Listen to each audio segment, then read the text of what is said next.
حضرت امام اوزائی رحمۃ اللہ علیہ ایک بہت بڑے عالم گزرے ہیں۔ ان کا اپنے زمانے میں ان کا بھی ایک مسلک ہوا کرتا تھا، جیسے آج کل ائمہ اربعہ کا جو مسلک چلتا ہے، جیسے ہمارے یہ ائمہ کرام ہیں جو چار ہیں: امام ابو حنیفہ رحمۃ اللہ علیہ، امام شافعی رحمۃ اللہ علیہ، امام احمد بن حنبل رحمۃ اللہ علیہ، امام مالک رحمۃ اللہ علیہ۔ ایسے ہی ان کا بھی ایک مسلک ہوا کرتا تھا۔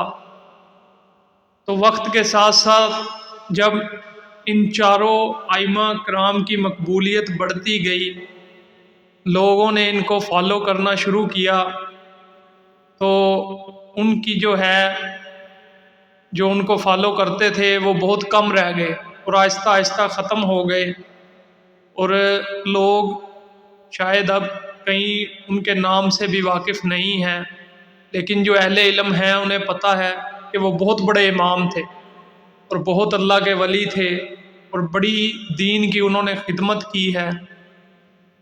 ایک مرتبہ فجر کی نماز کے بعد ان کے گھر میں ان کی ایک پڑوس کی خاتون آئی، تو آپ گھر پہ موجود نہیں تھے، آپ کا مصلی بچھا ہوا تھا،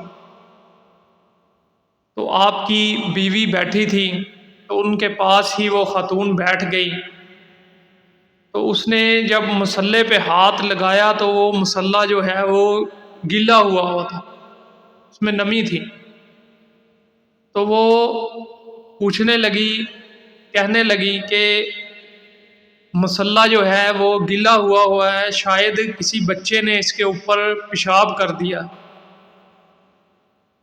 تو وہ ان کی بیوی جو تھی وہ کہنے لگی کہ ہمارے گھر میں تو کوئی بچہ ہی نہیں ہے۔ وہ کہنے لگی کہ پھر کوئی پانی گر گیا ہوگا اس پہ، یہ مصلی جو ہے وہ گیلا ہو چکا ہے۔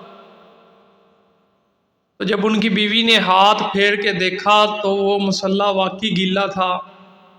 تو وہ کہنے لگی کہ نہ تو یہ پیشاب ہے نہ یہ پانی ہے، یہ میرے خامند کے آنسو ہیں، وہ ساری رات اس مصلی کے اوپر روتے رہتے ہیں،